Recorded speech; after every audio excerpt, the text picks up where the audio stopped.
चलिए शुभारंभ करते हैं। देखिए, खबर आई थी कि मोहम्मद गिलाफ, जब कल हमने रात को बात की, रिजाइन करने वाला, खबर आई नहीं हुआ, फिर आए हुआ, फिर फाइनली हुआ, क्योंकि वाहिदी को टारगेट किया जा रहा। वाहिदी को इसलिए टारगेट किया जा रहा, वो स्टम्बलिंग ब्लॉक है। वाहिदी की गिलाबाफ से नहीं बन रही थी, गिलाबाफ का चेला था, है, अब अभी तो है ही, मैसूद पेजिस्कियन, और इनमें जो आपस में तनातनी थी, तो इसमें अराची रशियंस को वापस पिक्चर में लाया था, अराची रशियंस को पिक्चर में वापस लाया था। तो खबर आई कि Araghchi is back in business and Ghalibaf has resigned from the committee of peace making और दैट नेगोशिएशंस। और इसी कमेटी को, जो मुझे लगता है जिस कमेटी के जो आरोप लगा था सबसे पहला, इसने आईआरजीसी की लाइन लांग दी थी।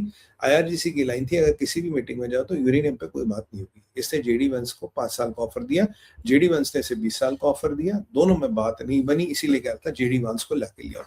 गिलाबाफ कह रहा था मैं डायरेक्ट जेडी वंस से डील कट करूंगा, अगर जेडी वंस मान गया तो there is no way American can go back, और यहाँ I have agreed to America, there is no way Iran can go back. कहीं ना कहीं गिलाबाफ ये चाह रहा था कि कुछ बात हो जाए, कुछ मीटिंग हो जाए, कुछ बात बन जाए, बट बात बनी नहीं। हुआ क्या हुआ, बड़ा इंटरेस्टिंग टर्न ऑफ इवेंट्स। गिलाबाफ को साइन कर लेकर अराची आता पिक्चर, फिर आता जी अराची जा रहा पाकिस्तान, फिर आता अराची के साथ जा रही है एक डेलीगेशन पाकिस्तान। फिर मैंने कहा 3 संभावना, या तो पाकिस्तान एक लेंथ एंड ब्रेड्थ तो मीटिंग तय करने जा रहा, क्या होगा क्या नहीं है। दूसरा, पाकिस्तान में मीटिंग होगी, और मैंने आपको कहा था जेराल्ड कुशनर और विटकॉफ आ सकते हैं, they can be jumping into the Pakistan, and ये लोग ही आ गया। I think I am tracking news also कि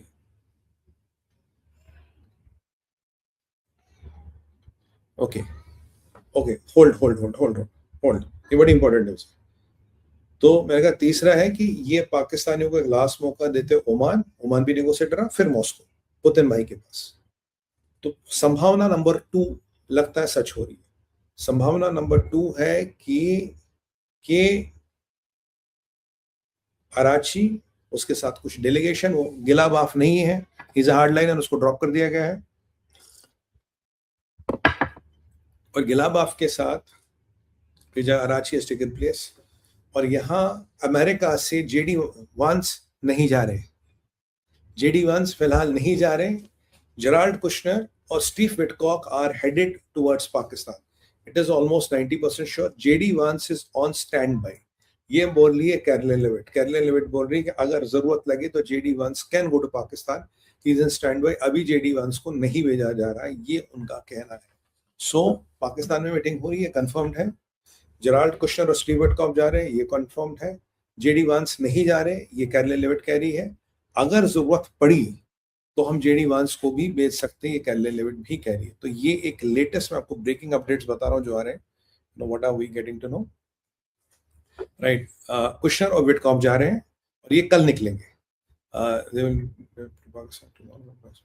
कल जा रहे हैं भाई साहब, बिल्कुल।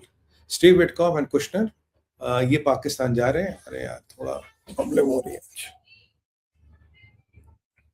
ये पाकिस्तान जा रहे हैं and they are going for talks.